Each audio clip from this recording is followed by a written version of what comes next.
1%. Thanks very much there, Sam. Sam Femmes joins us every day from Patterson Securities for the Finance Report. Our political debate starts in just a moment. First, though, just in breaking news, the Pharmaceutical Benefits Advisory Committee has recommended the federal government subsidise the controversial abortion drug RU486. We'll talk about that more after 5 o'clock. Well, let's welcome to the microphone now the member for Higgins and from the Liberal Party, Kelly O'Dwyer. Kelly, good afternoon. Great to be with you. And from the Labor Party, the member for Corio, Richard Miles. Good afternoon to you, Richard. Good afternoon, Tom. How are you? Good, thank you. Now, just quickly, I hadn't planned to discuss this with you, but I just had a very emotional discussion about this issue of several Islamic groups renting out premises at Melbourne University and enforcing gender segregation in those premises. What are your reactions to that? Kelly, you first. Well, look, I'm pretty horrified by it, actually. I'm quite disturbed that you would actually have in one of our higher education institutions a segregation of men and women, where women are at the back of the classroom and men are at the front. My view is it ought to be condemned, it ought to be stopped, and it's something that I think the university does need to respond to. Richard? Yeah, Kelly and I were actually having this conversation downstairs before we came up, and look, I essentially agree with that. I think that I was listening to one of your callers before, or one of your commentators who was saying that this is a public space. This is a public institution. Yeah, it's not a mosque or something like that. And I think that does make a difference in the debate, and it is important that we bear in mind cultural sensitivities, and I do think that these issues are complex. But you're talking about a public space where men and women are being segregated. I share Kelly's sense about this. I've got some real issues with it. Having said that, when I was at university, I, by choice, always sat up the back because I could sneak out of the lectures more easily if it got boring, which it frequently did. Now, look, let's get on to serious matters, and if you'd like to ask Kelly or Richard a question, give us a call, 96900 693, outside Melbourne, 13 13 32. Tony Abbott is threatening to call a vote of no confidence straight after the budget. Now, it must be, Kelly, because he feels there'll be some nasties in the budget. Is that a good idea? Well, the idea is basically that this government has lost the confidence of the Australian people. Bringing on a no-confidence motion gives members of Parliament the opportunity to voice their view as to whether or not they believe the government still has their confidence. It requires an absolute majority. That means 76 members of the Parliament needs to vote for it. Once that happens, if that happens, it would then mean that we have an election shortly thereafter. So it would essentially mean that the government no longer has confidence, that Tony Abbott would go to the Governor-General and say there ought to be an election would be called and it would be brought on earlier. Richard Miles, do you think he'll actually do it? Oh, look, this is a stunt, Tom, and it is a stunt because one of the things for which Julia Gillard has not got the appropriate credit is the way in which she's managed a government in a minority situation. This has actually been a very functional parliament. If you look at the amount of legislation that's passed through it, we've got a very good working relationship with the independents. So, we're pretty confident about that, and we're confident about the state of the parliament.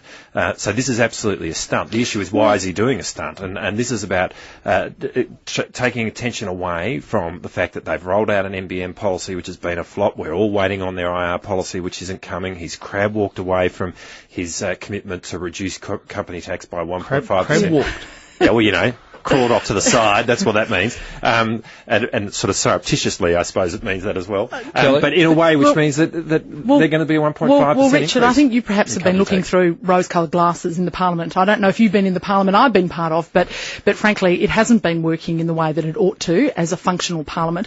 And the government has lost the vote on more than 50 occasions in the Parliament, which means that which means it's not working in the way that it ought. The government has increasingly made decisions that have been reckless decisions that have put us into significant debt. It's required significant borrowings. Our gross debt is now heading upwards of $300 billion.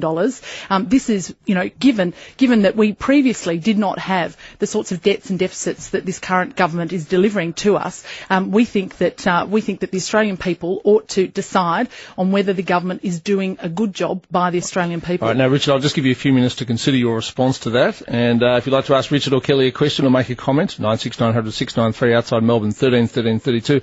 Also, I'll ask the two of you to think about, while we're having the news headlines, Is it always a good thing in Parliament to pass lots of legislation? I hear people from both sides often say, oh, look at all the legislation we've passed. It's a good point, Tom. I'm not so certain it's a great idea.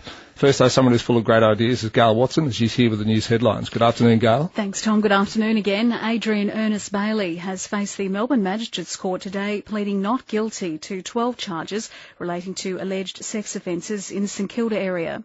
The state government has announced the levy for long-stay city car parking spaces is going up. From the new financial year, the parking levy will increase from an estimated $950 per space per year to $1,300. A man accused of murdering his parents will return to court in September. 35-year-old Ian David Thomas from Perth is charged with the double murder of Bill and Pauline Thomas in Wangaratta.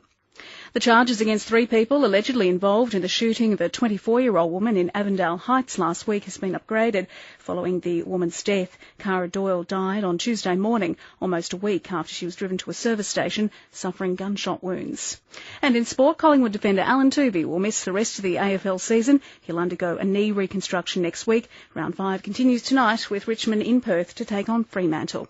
Mostly sunny tomorrow, top of 25. We'll have more in 3AW News at 5. Thanks, Gail. 28 to 5. We'll go to a break after the break. Your calls for Kelly O'Dwyer and Richard Miles, 96900 693. Back after these. 3AW Traffic for Tyre Power, giving you the power to save during their big April catalogue sale. In Heidelberg Heights, there's been a smash on Bell Street westbound causing delays between Upper Heidelberg and Waterdale Roads, and another one not too far away in Bulleen on Banksia Street eastbound. Lanes are closed and it's bad news at Manningham Road, putting a lot of pressure as well on Rosanna Road. In fact, that whole area is a bit of a mess at the moment. Also a crash in Murrelbach on Hull Road north of Cambridge Road. Lanes are closed. Another accident in Elstonwick on Glenara Road near Shelford Girls' School. The arterial's plain sailing really this afternoon. A lot of people have taken a day off, it looks like. The Westgate Freeway building up a bit at the city exits and very hard on the eyes heading outbound over the bridge with some glare. Also the Tullamarine Freeway building up a little bit over the Balti Bridge, and in Pascoe Vale South, a truck's broken down on Bell Street at Cumberland Road causing big delays westbound. That's heading towards the Tullamarine Freeway, and the Monash Freeway now well and truly winding down between Stud and Belgrave Hallam Roads. And that's 3AW Traffic. Melbourne Airport advises Terminal Drive will be closed Monday and Tuesday nights from 11pm till 5am. All airport traffic must exit at Mercer Drive. See melbourneairport.com.au. I'm Caroline Ferguson.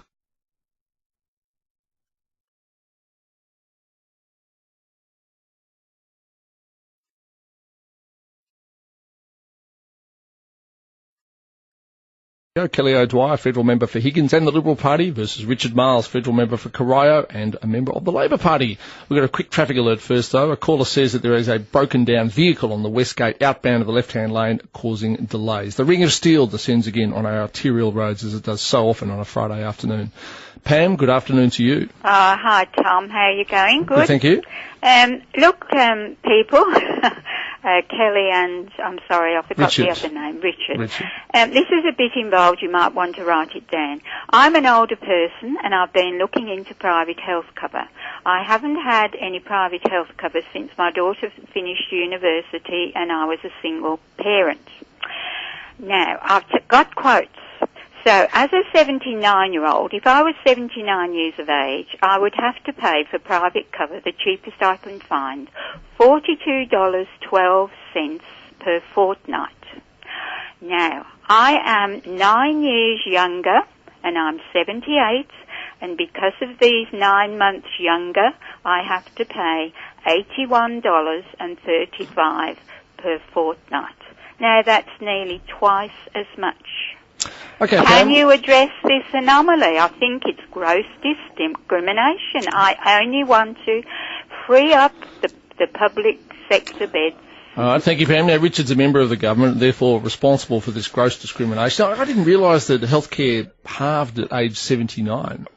Well, I have to confess I didn't know either, and I think this is a matter for the individual health fund, but I'm certainly happy to take up Pam's case off the air if she wants to give details, and I can get back to her about it.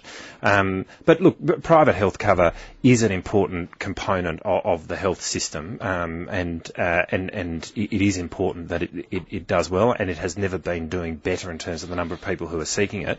But it's also very important that we balance that against a strong public health system, so that people like Pam, who may not be in a position to get health cover, do have a first-class system. I must say, it's never good if you're like Pam and you let your health cover lapse for, in her case, I'm not sure how long it might have been. It could have been 20 or 30 years. And obviously, health insurance companies will look at your risk profiles in terms of what premiums they set, and so age is going to have an impact. Can I just make a comment on that? Because while I understand the comments that Richard has made, I really feel for Pam, because private health insurance is something that a lot of people would like to obtain. It can cost a fair bit of money, but the government, in its changes, and it's cut more than $8 billion out of private health insurance, has made it more difficult for families to actually retain their private health insurance cover. It's made it more difficult as well to stay on the same level of cover. And I think this puts increased pressure on the public health system, because as people drop out of private health insurance. Well, I was just thinking, if we go back 20 years, yes, 1993, your two predecessors, in your case, John Hewson, and in your case, Richard, a man called Paul Keating, had a debate, and Kerry O'Brien was the moderator. And one of the things they debated about was, as a politician, should you take out private health cover or should you rely on the public system? And Paul Keating said that he was happy to put his family in the public system because he trusted public hospitals. And John Hewson said, no, that's stupid. You should have private health insurance if you can afford it. What do you think, Richard? Well, I think it is it's a matter of choice, and we've built a system which relies on both private health insurance and a public system. In my case, I do take out private health insurance, and it is right to say that having a significant people on private health insurance is an important part of allowing the system to be funded. What's not right in terms of what Kelly said is that the numbers of people taking out private health insurance now are as high as they have ever been. So the idea is that means testing the private health insurance rebate which I think is what Kelly was alluding to, has somehow caused a flood back into the public system. That's just not right. But what it has done is released money for the public health system. Well, premiums have gone up. People have also downgraded their cover.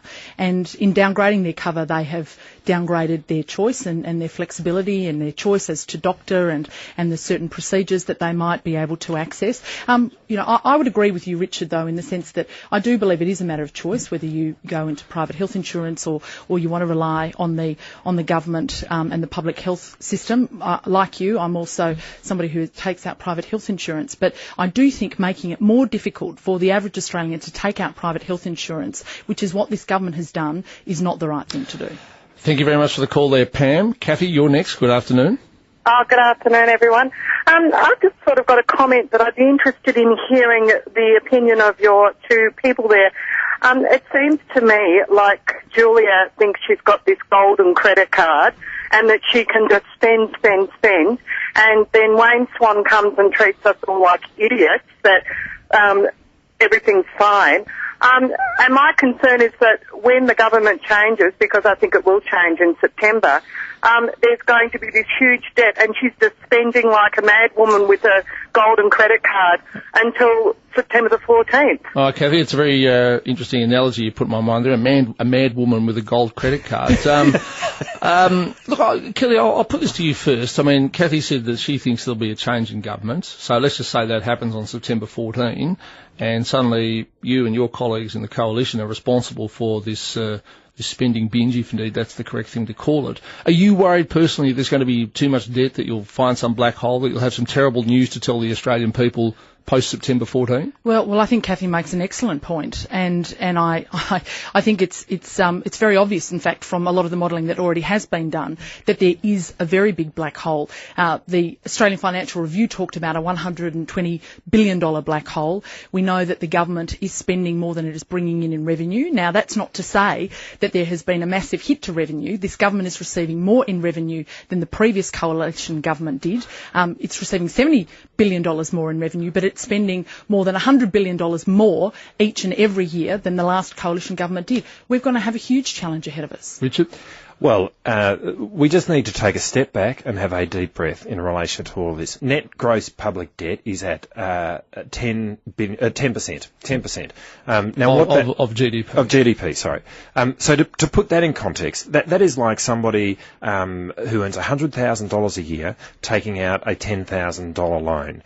The equivalent interest payments associated with that is like somebody earning $100,000 a year paying $500 a year in terms of interest. So what are we borrowing to fund, Richard? This is the critical point. And that is a critical point. And Kelly asked a very good question. What are we borrowing to fund? What we are dealing with is the single biggest global economic shock that the world has seen since the Great Depression. And this country has got through that shock with continued economic growth, with low unemployment, with low inflation. But that's what we are spending the money on. But what are we borrowing to fund, though, now? I mean, the GFC was a couple of years ago now. I'm sure I accept the aftershocks are still with us, but... Well, when we talk about the level of public debt, that's where the debt was spent in terms of the stimulus payments, which got us through that. So that's where that's at now. But Wayne Swan has said that we'll have $900 checks to dead people as well. I mean, this is what you're spending the money on. But guys, let's talk about the future. I mean, Wayne Swan has said that we could have several more years of deficit, so presumably we're still going to be borrowing to fund things. Sure, and the choice then is, in a context where revenues are going down globally, do we... But you're receiving more in revenue than the previous coalition government. You accept that, though. Do we attempt to run surplus budgets in circumstances where revenues are going down? Now, our answer to that is that it's important to have responsible saving decisions, and it's important to have responsible spending decisions. But what we are not going to do is cut the budget to the bone in the way that you will see if the Abbott government, if there is an Abbott government post September 14. Just very quickly, I see that there's going to be some interesting new parties for people to vote for. Clive Palmer has come out and said he's going to resurrect the United Australia Party.